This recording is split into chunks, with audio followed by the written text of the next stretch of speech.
महाशिवरात्रि की जातक कथा। फाल्गुन कृष्ण चतुर्दशी के दिन महाशिवरात्रि का पर्व मनाया जाता है। ऐसी मान्यता है कि इस दिन भगवान शिव ज्योतिर्लिंग रूप में प्रकट हुए थे। इस संबंध में एक पौराणिक कथा भी है। उसके अनुसार भगवान विष्णु की नाभि से कमल निकला और उस पर ब्रह्मा जी प्रकट हुए। ब्रह्मा जी सृष्टि के सर्जक हैं और विष्णु पालक भी। दोनों में यह विवाद हुआ कि हम दोनों में श्रेष्ठ कौन है। उनका यह विवाद जब बढ़ने लगा तभी वह एक अद्भुत ज्योतिर्लिंग प्रकट हुआ। उस ज्योतिर्लिंग को वे समझ नहीं सके और उन्होंने उसके छोर का पता लगाने का प्रयास किया, परंतु सफल नहीं हो पाए। जब दोनों देवता निराश होकर तब उस ज्योतिर्लिंग ने अपने परिचय देते हुए कहा कि मैं शिव हूँ, मैंने ही आप दोनों को उत्पन्न किया है।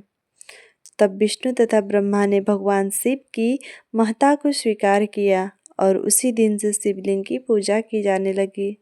शिवलिंग का आकार दीपक की लौ की तरह लंबाकार है, इसलिए इसे ज्योतिर्लिंग कहा जाता है।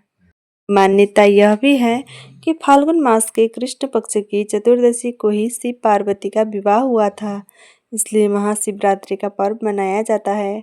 प्रत्येक मास के कृष्ण पक्ष की चतुर्दशी शिवरात्रि कहलाती है, लेकिन फाल्गुन कृष्ण चतुर्दशी महाशिवरात्रि कही गई है। इस दिन शिवोपासना मुक्ति एवं मुक्ति दोनों देने वाली मानी गई है। इसी दिन अर्धरात्रि के समय भगवान शिव लिंग रूप में प्रकट हुए थे। कृष्ण चतुर्दश्यामादिदेव महानिशि शिवलिंग योद्रुत कोटि सूर्य समप्रभ। भगवान शिव अर्धरात्रि में शिवलिंग रूप में प्रकट हुए थे, इसीलिए शिवरात्रि व्रत में अर्धरात्रि में रहने वाली चतुर्दशी ग्रहण करनी चाहिए। कुछ विद्वान प्रदोष व्यापिनी त्रयोदशी विद्या चतुर्दशी शिवरात्रि व्रत में ग्रहण करते हैं। नारद संहिता में आया है कि जिस तिथि को अर्धरात्रि में फाल्गुन कृष्ण चतुर्दशी हो, उस दिन शिवरात्रि करने से अश्वमेघ यज्ञ का फल मिलता है। जिस दिन प्रदोष व अर्धरात्रि में चतुर्दशी हो, वह अति पुण्यदायिनी कही गई है। इंसान संहिता के अनुसार इस दिन ज्योतिर्लिंग का प्रादुर्भाव हुआ, जिससे शक्ति स्वरूपा पार्वती ने मानवीय सृष्टि का मार्ग प्रशस्त किया। फाल्गुन कृष्ण चतुर्दशी को ही महाशिवरात्रि मनाने के पीछे एक कारण है कि इस दिन क्षीण चंद्रमा के माध्यम से पृथ्वी पर अलौकिक लयात्मक शक्तियाँ आती हैं, जो जीवनी शक्ति में वृद्धि करती है। यद्यपि चतुर्दशी का चंद्रमा क्षीण रहता है, लेकिन शिव स्वरूप महामृत्युंजय दिव्यपुंज महाकाल आसुरी शक्तियों का नाश कर देते हैं। मारक या अनिष्ट की आशंका में महामृत्युंजय शिव की आराधना ग्रह योगों के आधार पर बताई जाती है। 12 राशियाँ 12 ज्योतिर्लिंग की आराधना या दर्शन मात्र से सकारात्मक फलदायी हो जाती हैं। यह काल बसंत ऋतु के वैभव के प्रकाशन का फल है। ऋतु परिवर्तन के साथ मन भी उल्लास व उमंग से भरा होता है। यही काल कामदेव के विकास का है और कामज्ञातीत भगवानों पर अंकुश भगवत आराधना से ही संभव हो सकती है। भगवान शिव तो स्वयं काम ही निहंता है, अतः इस समय उनकी आराधना ही सर्वश्रेष्ठ है।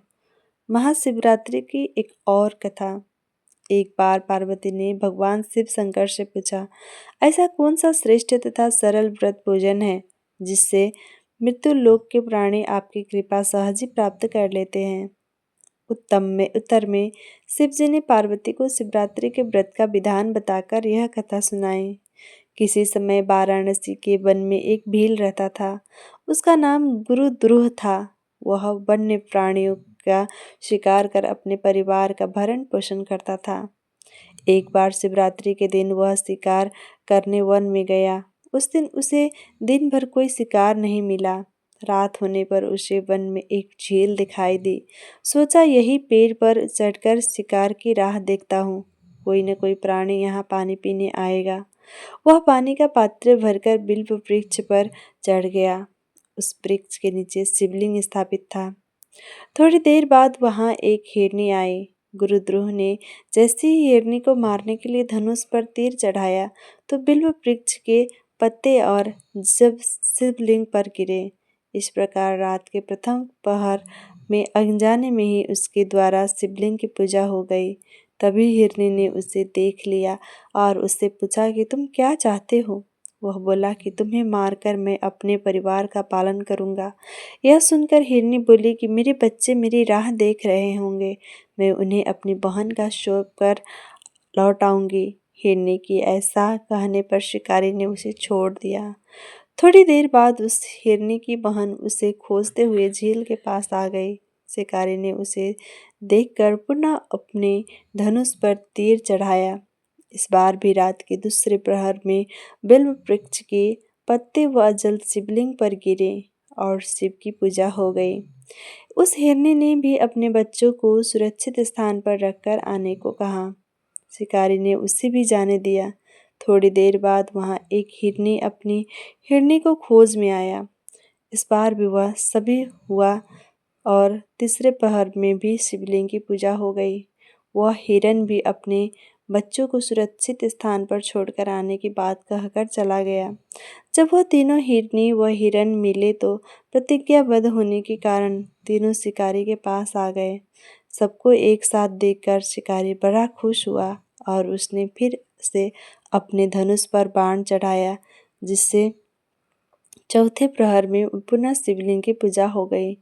इस प्रकार गुरुद्रोह दिन भर भूखा प्यासा रहकर वह रात भर जागता रहा और चारों प्रहर अनजाने में ही उससे शिव की पूजा हो गई और शिवरात्रि का व्रत संपन्न हो गया, जिसके प्रभाव से उसके पाप तत्काल भी भस्म हो गए। पूर्ण उदय होते ही उसने सभी हिरणों के मारने का विचार त्याग दिया। तभी शिवलिंग से भगवान शंकर प्रकट हुए और उन्होंने गुरुद्रोह को वरदान दिया कि त्रेता युग में भगवान राम तुम्हारे घर आएंगे और तुम्हारे साथ मित्रता करेंगे, तुम्हें मोक्ष भी प्राप्त होगा।